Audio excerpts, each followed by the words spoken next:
Alors aujourd'hui, nous avons la chance d'avoir deux invités qui ont accepté de venir avec nous pour réfléchir ensemble et répondre à ces questions, de savoir si nous sommes en guerre avec l'océan, dont dépend quand même une bonne partie de nos vies. Quel avenir on se prépare? Et est-ce qu'on a bien pris conscience est-ce qu'on a bien pris conscience des problématiques vers lesquelles on s'en va et si on apporte les réponses qui conviennent. Alors cet après-midi, nous avons deux auteurs qui ont accepté de participer à cette session. Donc on les remercie encore chaleureusement de leur participation. Donc nous avons monsieur Jean-Luc Coudray qui va nous parler de sa vision sur le futur de l'océan, et Anaïs Ancelin qui prendra la suite, qui a fait toute une étude sur l'île de Ré. Alors, monsieur Coudray, on va commencer par vous, si vous le voulez bien. Alors, vous êtes auteur et aujourd'hui, vous êtes venu notamment par rapport à ce que vous avez rédigé dans Océan cherche avenir. La quatrième de couverture dit « L'océan cherche un avenir parce qu'il n'en a plus ». Le ton est donné. Donc c'est édité aux éditions Zérac. Et en fait, c'est constitué d'une série de 10 récits d'anticipation d'écologie marine. Alors, les nouvelles que vous nous avez livrées présentent des situations plus cauchemardesques les unes que les autres. Pollution extrême de l'air, de l'océan, disparition de la vie marine dans certaines d'entre elles, rationnement de l'eau potable, ce qui fait un peu peur également, disparition des terres qui se retrouvent submergées par l'élévation du milieu de la mer. Alors, la première question que j'avais envie de vous poser, c'est qu'est-ce qui a motivé le choix de cette approche relativement pessimiste quand même? Alors, ce qui m'a motivé, c'est que aujourd'hui, on est dans un monde qui sait.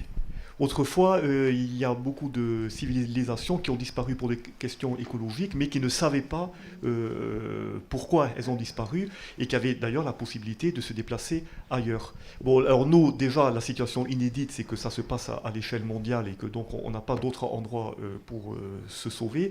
Mais avec toutes nos connaissances scientifiques, on est parfaitement conscient et parfaitement au courant de la destruction du vivant, de toutes les conséquences négatives, les effets secondaires du progrès, et globalement, non seulement on ne fait rien, mais on accélère en plus dans la mauvaise direction. Donc ça fait penser que finalement le savoir, les chiffres, les démonstrations, les arguments, les calculs, enfin tout ce savoir théorique semble ne pas être suffisant pour frapper les consciences. Donc l'idée, c'est de frapper plutôt par l'imaginaire. Parce que lorsqu'on prend une décision dans notre vie, au final, ce sont plutôt des motifs subjectifs ou irrationnels, mais irrationnels, pas pris dans un sens négatif, dans le sens de quelque chose qui relève de la personne du sujet. C'est ça qui va nous faire prendre une décision dans notre vie. C'est jamais un calcul froid ou cynique. Donc l'idée, pour essayer de sensibiliser, alors là cette fois-ci sur le thème de la mer, c'est donc d'écrire 10 nouvelles d'anticipation sur l'écologie de la mer, en faisant 10 hypothèses sur 10 futurs possibles, ou de prendre 10 tranches de futurs possibles, parce que tous ces futurs ne se contredisent pas les uns les autres, pour essayer de visualiser ce qui peut réellement nous arriver si nous continuons à laisser faire les choses comme elles sont. Alors voilà, donc ce sont des nouvelles qui évidemment ont un petit côté cauchemardesque. Alors bon, elles sont vaguement classées vaguement du moins pire au pire, mais encore ça c'est aussi quelque chose de subjectif. C'est un peu pour habituer le lecteur petit à petit. Et comme en même temps, pour éviter que ce soit trop désagréable, c'est traité de manière humoristique pour avoir quand même une certaine distance et permettre donc un peu de se faire peur, mais aussi de penser les choses. Et en plus, donc dans ces textes, c'est souvent donc des personnages. Alors il y a souvent des couples assez jeunes. Quelquefois, il y a des familles avec des enfants. Et ce sont des personnes. Alors là aussi, ce que j'ai un peu voulu mettre en relief, c'est que par certains côtés, ils sont nés dans cette situation, donc ils manquent de recul, ils n'ont plus le passé, ils n'ont plus la mémoire et la connaissance de ce qu'il y avait eu avant. Même dans certains cas, ça leur paraît presque mythologique. Donc ils ont développé une sorte d'adaptation, qui peut aussi être l'un des aspects effrayants de cet avenir qui peut peut-être être le nôtre, le fait au fond de cette capacité d'adaptation. D'ailleurs, c'est un peu ce qu'on nous demande, plutôt que de changer le monde, on nous demande, nous, de nous adapter. Malgré tout, ils ont quand même un certain esprit critique, ils s'étonnent, il y a des choses qui leur paraissent quand même un peu lourdes. Donc, au travers de leurs discussions, il y a une pensée critique qui se développe par rapport à la situation qui est chaque fois évoquée. Oui, on voit même à un moment, il y a tout un dialogue d'une petite fille qui interpelle ses parents pour essayer de comprendre comment on a pu arriver là. Effectivement, elle essaye de reconstituer ce qui est notre présent, en fait, puisqu'elle vit dans un futur où la situation a vraiment évolué. Et du coup, vous allez jusqu'à dire dans La guerre des poissons, vraiment, vous écrivez « L'homme ne peut apprécier que ce qu'il a perdu ». C'est assez fort comme phrase. Et est-ce que vous pensez qu'il faut vraiment qu'on en arrive là pour qu'on prenne conscience du problème et qu'il va falloir changer les choses? Alors effectivement, c'est la question. Alors déjà aujourd'hui, on est dans une économie, on parle toujours de société d'abondance, mais cette économie, en fait, elle organise la rareté et pour nous faire apprécier, entre guillemets, les choses, pour qu'on accepte de payer ce qui était gratuit ou de payer plus cher ce qui autrefois était moins cher. Voilà. Donc on fonctionne vraiment sur ça et ça semble être une psychologie profonde de l'homme, ne pas savoir apprécier ce que nous avons et réaliser la valeur des choses une fois qu'on les a perdues.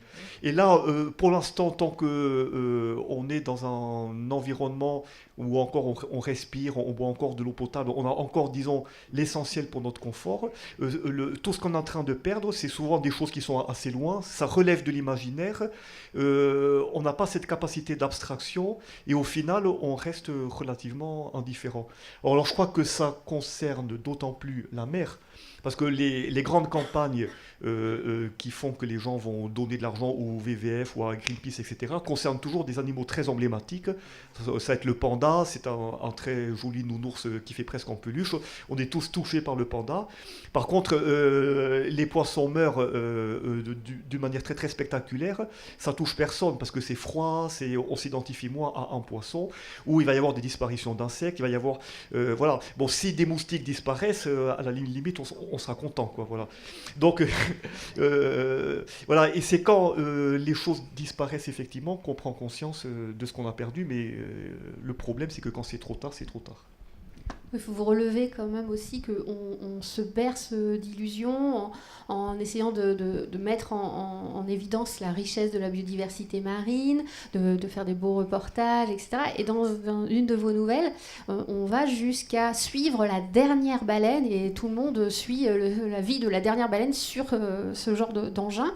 Et ça interroge même sur est-ce qu'on se berce pas d'illusions parce qu'on sait même plus si elle est vraiment encore là ou pas, cette dernière baleine. Voilà, c'est ça. Donc c'est un monde en fin de compte où tous les poissons sont devenus des organismes génétiquement modifiés pour s'adapter à la pollution. Et quant à l'homme, il est obligé de prendre des médicaments qui le modifient génétiquement pour qu'il puisse aussi supporter la pollution de l'air. Et voilà. Et il reste une dernière baleine qui est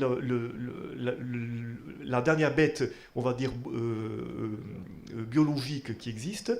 Donc que les gens suivent sur leur GPS, sur leur Google Maps, il y a une petite lumière et comme ça tout le monde peut suivre la baleine qui finit par devenir une espèce de dieu vivant jusqu'au moment où on finit par se demander si elle existe toujours ou si c'est pas simplement une espèce de lumière artificielle qui berne tout le monde. Et les gens ne veulent même plus se poser la question, tant qu'ils ont cette lumière sur leur portable, qu'ils regardent tous les jours, ils ont quelque chose à quoi s'accrocher. Voilà. Et ça, c'est un peu pour... bon, c'est une sorte de métaphore, parce que c'est vrai qu'aujourd'hui, on n'a jamais autant détruit la biodiversité, on n'a jamais vu autant de livres sur la biodiversité, on n'a jamais vu autant de films, on n'a jamais vu autant d'émissions de télévision. Alors c'est vrai qu'on est chaque fois surpris, on découvre des nouveaux animaux, on regarde une émission, c'est absolument beau, c'est extraordinaire. Ça nous donne l'impression que la nature est d'une richesse inépuisable, alors que justement au contraire, elle est en train d'être détruite.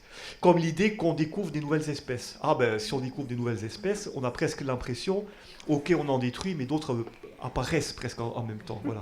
Voilà. Donc on est dans cette espèce d'illusion qui nous masque qu'en réalité, voilà, les choses n'ont pas besoin d'être découvertes pour exister et elles peuvent même disparaître avant même qu'on ait le temps de les découvrir. Alors surtout dans la mer, où en fin de compte, la mer, on ne connaît rien. On est descendu avec des bathyscaphes à 10 000 mètres, mais c'est comme si on descend avec un ascenseur dans la brume et qu'on prétend connaître le milieu. Enfin, on ne voit rien. Donc il peut y avoir une quantité incroyable de vie qui vont disparaître avant même qu'on les ait découvertes. Donc on n'est même pas conscient de ce qu'on perd. Justement, vous faisiez référence au développement des technologies pour aller voir ce qui se passe dans les fonds marins, etc. Et dans chacune de vos nouvelles, les hommes font preuve de prouesses techniques incroyables pour répondre aux problèmes qu'ils ont eux-mêmes générés quelque part. Et ils vont jusqu'à, vous y avez fait référence il y a quelques minutes, modifier génétiquement les animaux pour qu'ils puissent résister à la pollution. Ils vont concevoir des robots pour remplacer les poissons qui ont disparu. Ils inventent des machines aussi pour pouvoir vivre sur ces machines parce que les terres vont être submergées par les océans. Et on se demande, est-ce que cette même inventivité ne pourrait-elle pas être utilisée pour enrayer les dégradations en cours plutôt que d'y pallier ? Alors voilà, donc le gros argument, c'est que la technologie va toujours répondre aux problèmes causés par la technologie et que donc on n'aurait pas besoin de s'en faire, on aura toujours des solutions techniques. Sauf que on vit aujourd'hui les effets secondaires des techniques qu'on a mis en place il y a déjà un certain temps, que les effets secondaires de la technique arrivent toujours après, qu'on a d'abord toujours le bénéfice et qu'il ne peut pas y avoir une technique sans un effet secondaire et que c'est une fuite en avant qui finit par mener au final à la catastrophe. Alors après, il y a toute cette idée, alors là, bon, qu'on ne peut pas développer dans un livre de nouvelles, qui est l'idée de l'entropie, en fait. C'est-à-dire dire le fait que en fait, nos activités créent du désordre, elles créent de l'irréversible, et que plus on augmente notre productivité et notre production, plus on crée de l'irréversible, et finalement, plus on s'enfonce dans quelque chose qui va être sans secours, en fait. Voilà. Donc ça, c'est la deuxième loi de la thermodynamique, et il n'y a aucune technologie qui va pouvoir réparer les désordres, et puis la perte de l'énergie sous forme de dispersion. Enfin, en fait, il y a des lois physiques contre lesquelles on ne peut rien. Et l'une des causes de notre aveuglement, c'est qu'on a une économie qui fonctionne de manière complètement abstraite et complètement déconnectée de l'économie réelle et qui vit de manière virtuelle. Et en fait, plus on s'appauvrit en vrai, puisqu'on détruit finalement nos ressources, les énergies fossiles et la biodiversité, plus on va s'enrichir sur le papier. Voilà. On est vraiment dans une économie abstraite qui nous donne une illusion d'enrichissement, comme si on pouvait créer de la richesse à partir de rien. Voilà. C'est même le mouvement qui crée de la richesse, c'est les échanges. Plus on se déplace, plus on s'agite. Voilà. Bon, le PIB, on sait très bien que les accidents l'augmentent, les pollutions l'augmentent, parce que ça fait fonctionner l'économie. Et toute notre référence, elle est uniquement sur un jeu d'écriture, et on est aveuglé par ce jeu d'écriture. Qui est de plus en plus déconnecté du monde réel. Sauf que, voilà, il y avait un Indien qui disait depuis très longtemps, on ne se nourrit pas de billets de banque, hein, on se nourrit de poissons, on se nourrit de fruits, et que quand il n'y aura plus de terres cultivables, notre jeu d'écriture, il ne servira plus à grand-chose.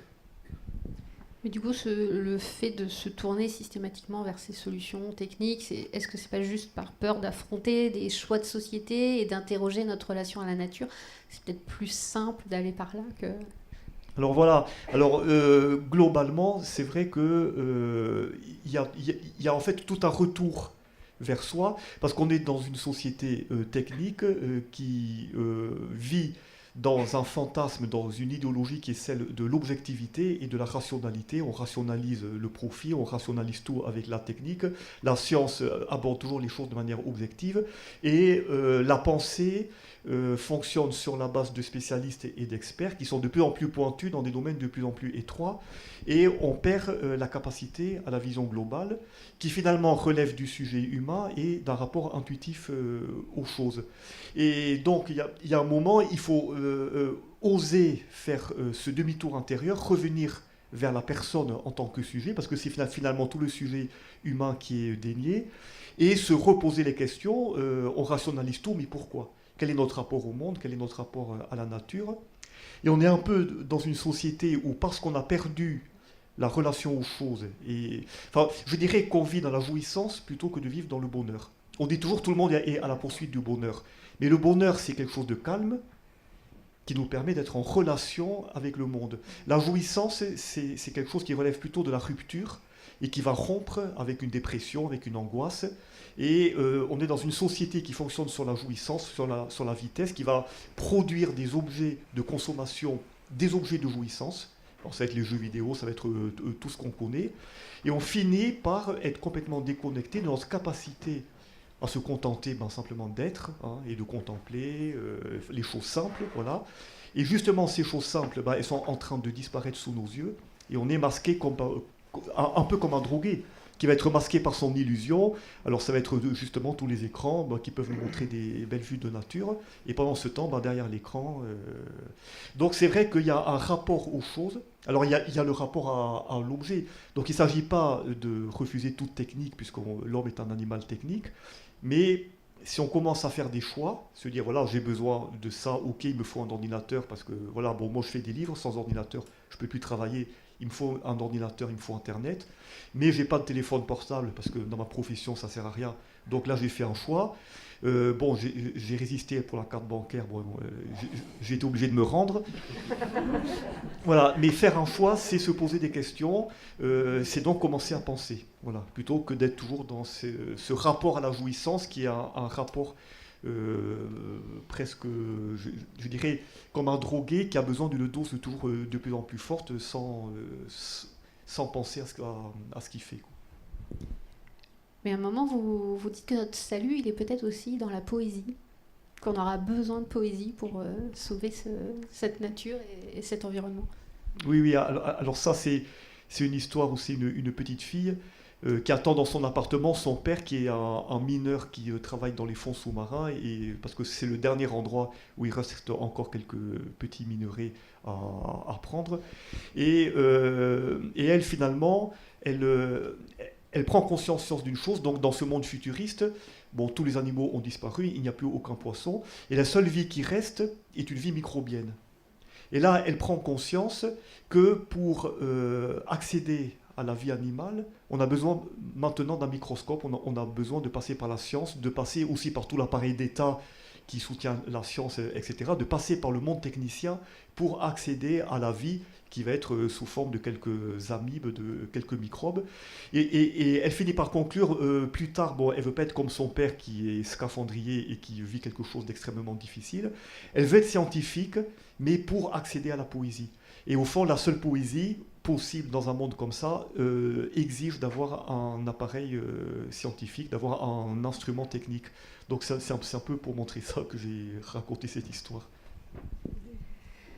Alors après, une fois qu'on a fait le constat de ces problématiques, et même si nous tous aujourd'hui dans cette salle, on prenait mesure qu'il faut changer maintenant, il est parfois difficile d'identifier ce que chacun d'entre nous, à son échelle, dans son quotidien, peut réellement faire. Parce qu'on met en avant un certain nombre de gestes vertueux, on les connaît tous, économiser l'eau, se déplacer différemment, etc. Mais parfois, on a l'impression que c'est une petite goutte d'eau dans cet océan de problèmes, justement.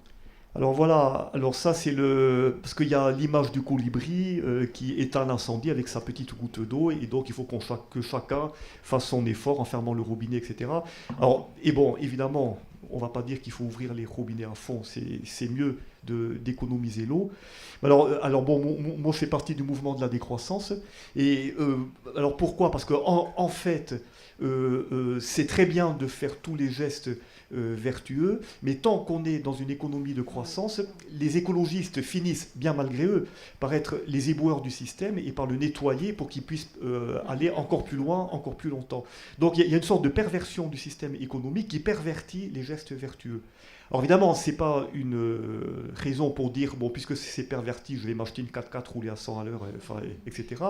Mais ça pose quand même un problème, c'est qu'on finit vraiment par être perverti par le système et par être un collaborateur du système, même lorsqu'on a des gestes vertueux. Donc ça veut dire qu'on ne peut pas faire l'économie d'une remise en question du système économique. Alors le capitalisme, personnellement, je considère ça comme une technique de plus, puisque c'est une rationalisation du profit. Donc c'est vraiment une machine, parce que la technique, c'est pas que les machines physiques, c'est pas que la technologie, c'est toutes les organisations, c'est toute la rationalisation des organisations. Et notre système économique est une rationalisation qui fait partie aussi de ce monde du tout technique.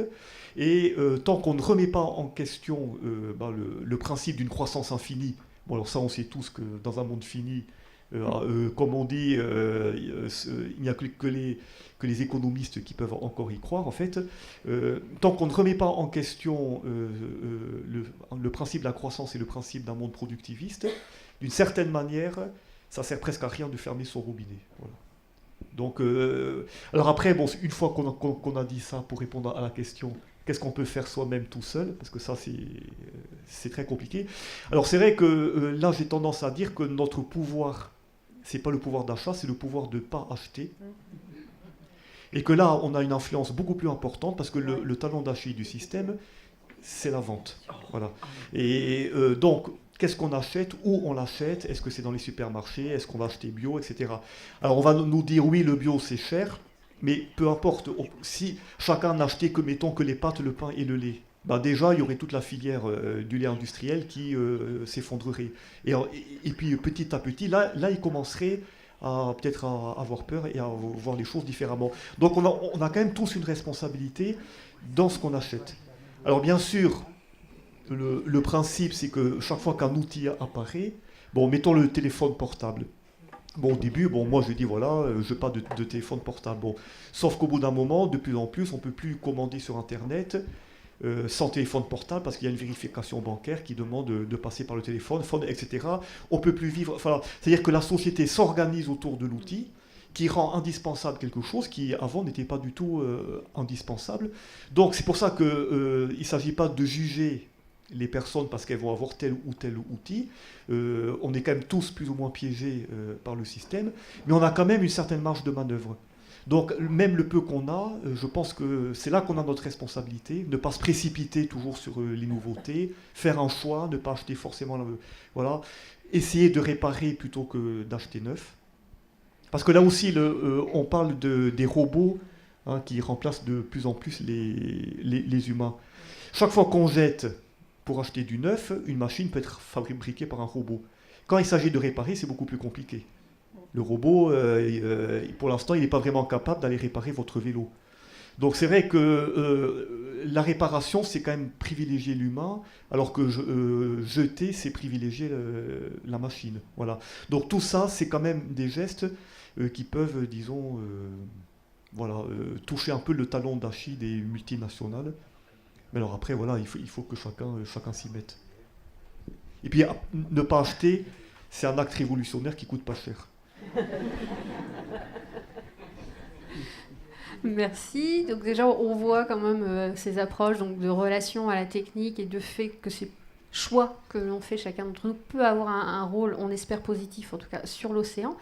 Et avec Anaïs Sancelin, on va plutôt aborder notre relation avec l'océan. Donc vous, Anaïs Sancelin, vous êtes une toute jeune ingénieure paysagiste et vous avez des origines rétaises et c'est pour ça que vous avez choisi de mener une étude sur l'île de Ré et surtout sur le rapport des habitants avec l'océan et notamment par rapport au risque de submersion marine. Alors la submersion marine est aujourd'hui un risque économique, environnemental, écologique, social, auquel nos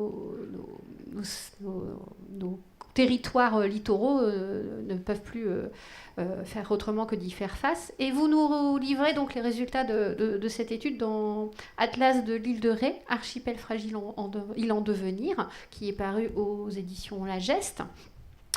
Et donc vous avez une approche à la fois historique, pour comprendre comment on en est arrivé là, enfin comment l'île de Ré en est arrivée là, et à cette problématique du risque de submersion. Mais aussi, vous proposez un regard prospectif sur l'avenir, donc sur comment ne plus être dans la réaction A, mais être aussi dans l'anticipation. Oui, tout à fait. Donc, cette étude, en fait, je l'ai faite dans le cadre de mon diplôme de fin d'études. Et effectivement, pour bien comprendre un territoire et bien comprendre, donc, en l'occurrence, le risque de submersion marine. Donc, j'ai pris le cas de l'île de Ré, mais c'est le cas effectivement de tous les territoires littoraux. Pour bien comprendre ici le risque de submersion marine, qui est en fait un risque parmi tous les autres, mais qui est un enjeu de territoire. Donc pour bien comprendre l'ensemble des enjeux d'un territoire, il faut étudier le territoire avec et sans les hommes. Donc toute son histoire, avant, après, et donc la prospective pour tout ce qui est de l'histoire après. Tout ce qui est l'histoire avant, donc c'est comprendre avant que l'homme arrive, comment est-ce que le territoire il s'est formé. Donc en l'occurrence sur l'île de Ré, c'était un archipel avant d'être une île. Il s'est formé, c'était donc un archipel de sable, c'était principalement, et c'est toujours des dunes, qui ont ensuite été donc investies par l'homme à l'époque du XIIe siècle, alors un petit peu avant, mais surtout à partir du XIIe siècle. Et en fait, de bien comprendre comment est-ce que les hommes se sont appropriés le territoire, comment est-ce qu'ils vivaient sur le territoire avant. Voilà, tout ça, ça fait partie de comprendre le territoire, son histoire et toutes les interactions qui viennent s'y appliquer. Donc l'homme a évolué, il a créé des sociétés, sa société. Il a créé une économie, donc on en revient toujours un petit peu au même sujet. Historiquement, il vivait de la mer, il vivait de son territoire. Petit à petit, il ne vit plus de son territoire, ou en tout cas, c'est son territoire qui... Enfin, je ne sais pas si on peut considérer que le tourisme, c'est de vivre de son territoire. En fait, à un moment, vous relevez la contradiction justement de l'homme par rapport à cette nature et notamment à l'océan dans le cas de l'île de Ré. Parce que d'un côté, il tire des bénéfices de la présence de l'océan, il met en œuvre tout un tas de moyens pour préserver la nature, et de l'autre, il se protège de l'océan, il s'en préserve, et du coup, ça questionne quand même la capacité de l'homme à vivre avec cet océan. On prend les bénéfices, on se barricade contre lui. Donc c'est toute une ambiguïté. En fait, en comprenant bien toute l'histoire ce qui est difficile en fait par rapport au fait l'homme se barricade parce qu'il crée une propriété en fait. Il s'investit des territoires, mais il se crée une propriété qui n'est pas finalement sa propriété. Plutôt que de vivre avec son territoire, il veut que le territoire vive avec lui. Et c'est ça en fait la vraie problématique, parce qu'en fait, initialement, l'homme a vécu avec son territoire dans le sens où il a été pêché, il a mangé de son territoire, il a survécu de son territoire. Et aujourd'hui, il est complètement déconnecté. Il crée des murs. Alors, l'homme s'est toujours protégé. Il a commencé par faire des marais, il a fait la continuité du territoire, il a construit des digues, etc. Mais plus le temps passe, moins il vit avec son territoire et plus il se barricade. Et il considère qu'il peut vivre sans l'apport du territoire. Il considère, en fait, il vit de manière indépendante de son territoire. Et donc, effectivement, il crée des murs contre la nature qui le fait vivre. Et inversement, donc il y a tout un tas d'autres éléments qui arrivent, comme le réchauffement climatique et aussi la politique, le fait qu'on crée des sociétés, donc on crée des règles. Et donc, l'homme se protège et on protège aussi la nature de l'homme. Donc, quand l'homme se surprotège contre la nature et qu'on surprotège la nature de l'homme, qu'est-ce qui se passe ? On ne fait plus rien en fait.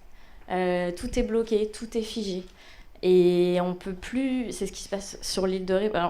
Pour tout vous dire, au début, quand j'avais choisi l'île de Ré comme territoire de diplôme, par rapport à la thématique de submersion marine, le président du jury il m'a dit « Mais je comprends pas l'île de Ré, c'est fabuleux, c'est magnifique. Pourquoi est-ce qu'on remettrait en question les paysages sur l'île de Ré ?» Justement, parce que le fait d'avoir tout figé, les hommes ne vivent plus avec leur territoire. Les paysages, aujourd'hui l'île elle est classée, et en fait les paysages, ça peut pas être classé. Et aujourd'hui les paysages sont classés au même titre que des bâtiments. Donc du patrimoine de la pierre, effectivement, on peut se dire à un instant T, en l'année 1950, tel bâtiment avait une valeur et on veut pas qu'elle bouge. Par contre, un paysage, on peut pas le figer. Parce qu'il y a trop d'éléments en fait, que l'homme ne maîtrise pas, qui viennent interagir avec ce paysage. On peut pas, donc le réchauffement climatique en est un, par exemple. C'est quand la mer monte, on ne peut pas interdire à la mer de monter. C'est-à-dire, on ne peut pas dire, ça c'est chez moi, et puis toi tu restes là, quoi. C'est pas possible. Donc, et ça c'est problématique parce que l'homme considère que c'est à son environnement de s'adapter à lui et pas à lui de s'adapter à son environnement. Et du coup, en tant que paysagiste, dans vos préconisations d'adaptation, vous abordez aussi, vous aussi, cette capacité de l'homme à faire appel à de la technique pour solutionner des problèmes, alors que ce soit avant le risque de submersion, donc protéger des digues ou construire des éléments de protection, mais aussi pour pouvoir s'adapter à plus long terme, parce que dans le contexte du changement, du réchauffement climatique et l'élévation éventuelle du niveau de la mer, le retour à l'état initial, ça va être un peu compliqué. Et du coup, en tant que paysagiste, vous abordez une notion qui m'a interpellée en disant, oui, il faut construire des murs ou des digues ou des protections pour se protéger à court terme, mais du coup, visuellement, on ne voit plus l'océan et donc on aurait peut-être tendance à vivre effectivement sans, en oubliant qu'il est là et va vouloir continuer sans le prendre en compte. C'est une question complexe. Oui, en fait, envisager l'avenir sur un territoire qui bouge, c'est envisager de changer et de bouger avec lui, de mon point de vue. D'où l'intérêt en fait de bien dans le livre j'explique bien en fait toute l'histoire, son évolution. Historiquement, l'île de Ré, donc c'était un archipel. Demain, on en a fait une île, si ce n'est que l'eau, elle cherche tout le temps à passer aux endroits où elle passait avant. Et ça, on peut pas lutter. On peut pas lutter. Il y a un moment donné où de toute façon, l'eau, elle repassera parce qu'elle est toujours passée par là. Et on n'a plus aujourd'hui les moyens non plus de l'empêcher de passer. Du coup, pour continuer à vivre sur des territoires littoraux, submersibles, etc., si on prenait déjà pas en compte le réchauffement climatique, simplement à l'instant T, en prenant en compte les moyens matériels et financiers que l'on a, il faudrait déjà accepter que le territoire soit comme il... accepter que la mer, par exemple... Je vais prendre l'exemple du Martret. Ce serait accepter, par exemple, que la mer passe au Martret, que l'île soit coupée en deux, et éventuellement de faire un pont. C'est-à-dire qu'en fait, c'est pas forcément renoncer à vivre à un endroit, comme parfois l'État voudrait nous le faire comprendre, c'est-à-dire que pour limiter les pertes humaines, l'État souhaiterait que les gens déménagent et renoncent à leurs terres. Aujourd'hui, on sait très bien que l'homme est très attaché à ses terres, mais si ce n'est que s'il reste buté et campé sur ses positions, il va finir par y être détruit en fait. Il faudrait pour continuer, moi je reste persuadée qu'on peut continuer à vivre sur ces territoires-là. Il faut simplement s'adapter, changer son mode de vie, accepter qu'il y ait des aléas. Autrefois, il y avait des tempêtes, il y avait des submersions. Ils se mettaient tous au travail et ils retournaient construire la levée, quoi. Et aujourd'hui, c'est plus comme ça. Aujourd'hui, on dit, y a une submersion, là, qui est-ce qui s'en occupe, quoi. On s'approprie plus notre territoire, on est complètement, en fait, on est démis. Et alors, c'est lié au développement de la société, développement de l'individualisme, un petit peu, mais c'est aussi lié, l'État a sa part, a une grosse part là-dedans. Puisque j'ai toujours entendu parler que mon grand-père un jour a voulu aller reconstruire. Il y avait une brèche dans une digue, il y avait un pas qui était cassé et il a voulu aller le réparer, il était maçon. Et on lui a dit non. On lui a dit maintenant c'est plus à vous, vous n'avez pas le droit de faire ça. Ça ne vous appartient pas, ça appartient à l'État. Donc en fait à un moment donné on a retiré les moyens à l'homme, on lui a retiré le moyen de s'approprier son territoire. Et l'homme s'est un petit peu laissé faire, peut-être un peu par facilité, et a accepté que finalement, ok, c'est plus à moi, donc c'est à l'État de s'en occuper, sauf que l'État s'en est pas occupé. Donc on arrive à un point de rupture, en fait, où à un moment donné, faut changer, il faut qu'il y ait quelque chose qui change. Et puis dans le cadre de mon métier, pour revenir un petit peu à mon métier, donc je suis paysagiste, et en tant que paysagiste, non seulement on analyse les territoires, on essaie de comprendre leurs problématiques, leurs enjeux, comment ils fonctionnaient avant, comment est-ce qu'ils fonctionnent aujourd'hui, comment est-ce qu'on arrive à les refaire fonctionner, comment est-ce que l'homme interagit avec son territoire aujourd'hui, comment est-ce qu'il doit interagir demain pour que ça fonctionne, et on apporte des solutions. Et ces solutions, elles sont pas seulement techniques, mais elles sont aussi orientées pour apporter un cadre de vie aussi, et elles sont... l'idée, c'est qu'elles soient le plus durables possible. Et donc, dans le cadre de cet ouvrage, je propose quelques solutions aussi, après avoir fait toute l'analyse paysagère, la compréhension de toute cette histoire et toutes ces problématiques qui sont aussi politiques. Je propose quelques solutions, comme au niveau du Martrais, par exemple, ou aussi d'accepter que par endroits, la mer puisse rentrer dans le territoire, mais de manière maîtrisée, c'est-à-dire que c'est pas parce que la mer rentre qu'on contrôle plus rien non plus. C'est-à-dire qu'on peut accepter qu'elle rentre par endroits aussi pour lâcher un peu la pression, c'est-à-dire mais choisir ces endroits-là, c'est-à-dire la guider, lui dire ok, tu veux rentrer, pas de souci, ben je te donne la porte par là, le chemin c'est par là, pas de problème. Là t'as le droit, ça me laisse de l'espace pour vivre, et comme ça on vit un petit peu mieux tous les deux.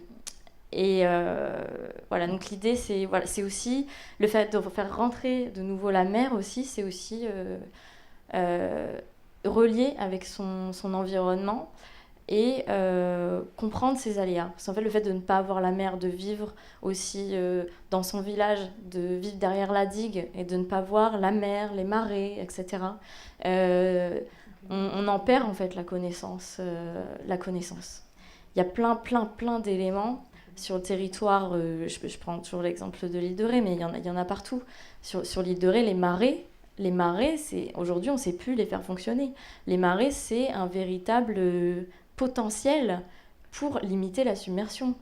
Autrefois, quand ils savaient qu'une submersion allait arriver, ils vidaient les marais, et ça permettait... on laissait rentrer la mer, on lui disait, là tu peux, après, t'es chez moi. Mais c'était fait de manière un petit peu plus... il y avait une vraie interaction, une vraie connaissance. Et il y a eu... voilà, donc je l'explique bien, mais dans toute l'évolution, on s'est désapproprié un petit peu le territoire, et notamment avec l'arrivée des touristes, etc. Il n'y a pas eu de transmission non plus de savoir. Il y a eu une vraie rupture. Et donc, plus de connaissance du territoire, plus de connaissance de son environnement, et voilà. Donc, j'aurais envie de dire que c'est un peu renoncer à la toute puissance. Ouais. Voilà, accepter qu'il y a des aléas. Comme vous dites, c'est intéressant ce terme d'aléas. Autrefois, on vivait avec les aléas de la nature. Aujourd'hui, on va être dans la toute puissance, la toute maîtrise, et on finit par se couper avec des murs. Alors que là, c'est revenir en relation avec. Voilà. Tout à fait. Une fois encore, on est dans l'interrogation de la relation de l'homme avec la nature en général, et l'océan en particulier dans le cadre de la submersion. Et c'est intéressant quelle est la place de l'homme, quoi, en fait, hein. On se pose souvent la question. Pourquoi est-ce qu'on est là ? Quel est notre rôle ? Voilà. Est-ce qu'on en a vraiment un ? Est-ce qu'on n'est pas simplement là pour vivre avec notre environnement, quoi ? Voilà, on n'est pas forcément au centre de tout. Non. Du coup, est-ce que ces premiers échanges génèrent des questions dans le public ? On a un peu de temps pour interagir avec la salle, si vous le souhaitez. Je ne sais pas s'il y a un micro prévu dans la salle. Alors, signalez-vous et le micro va venir jusqu'à vous. Est-ce que le pont de l'île de Ré a changé la donne par rapport à avant, quand il y avait un bac, etc. C'est presque plus une île maintenant à cause du pont. Je ne sais pas. C'est une question. Moi, je pense que oui. Ça... Il y avait déjà... Le tourisme était déjà arrivé avant l'arrivée du pont. Cependant, l'île de Ré est passée du statut d'île au statut de presqu'île, on peut dire ça comme ça. Au final, elle est devenue rattachée à La Rochelle, pardon. Au début, l'hérité n'était pas trop pour le pont, et puis finalement, aujourd'hui, l'île de Ré est tellement dépendante de La Rochelle qu'on ne pourrait plus trop imaginer l'île sans le pont, quoi. C'est-à-dire qu'on devient une presqu'île, ça devient dépendant du territoire, du continent. Donc évidemment que ça a changé, il y avait beaucoup plus de flux, le territoire ne se suffisait plus à lui-même, en fait, finalement. On n'avait plus besoin de créer une économie locale, on pouvait vivre du continent. Et puis, c'était tellement atypique, les paysages étaient tellement sublimes que finalement, petit à petit, on s'est dit, là où ça a changé véritablement, l'arrivée du pont, c'est qu'auparavant, il y avait toute une série de mesures pour préserver l'île qui étaient déjà en place, mais qui étaient très ponctuelles, c'est-à-dire on classait les boisements, on classait des choses très ponctuelles. Avec l'arrivée du pont, on a eu peur. Il y avait déjà l'exemple de l'île d'Oléron avec toute l'évolution qu'elle a pu connaître. Et il y a eu une peur de la destruction du territoire. Et donc, on a cherché à figer pour bloquer et pour éviter de vivre une catastrophe. Sauf que la loi française aujourd'hui ne considère pas les... Je ne sais pas comment expliquer, mais à partir du moment où on fige à l'instant T et ça n'a plus le droit de bouger. Par exemple, aujourd'hui, la digue du Boutillon, qui a été reconstruite là au niveau du Martré, c'est une énorme digue. Aujourd'hui, la question, à chaque fois qu'on fait un tel ouvrage, du fait que l'île soit classée, on se pose toujours la question est-ce que ça va être dans l'esprit du lieu ? Est-ce que finalement faire une digue, c'est dans l'esprit du lieu ou pas ? Et à ce moment-là, beaucoup de gens disent si on veut rester dans l'esprit du lieu, pourquoi est-ce qu'on construit une digue ? Ça pose. Voilà, et ça a amené ça en fait. Ça a amené vraiment le côté figé. Et aujourd'hui, la loi française, dans le côté classement, ne prévoit pas, n'envisage pas l'acceptation de l'évolution du territoire. Comment arriver à légiférer ça, quoi ? C'est compliqué.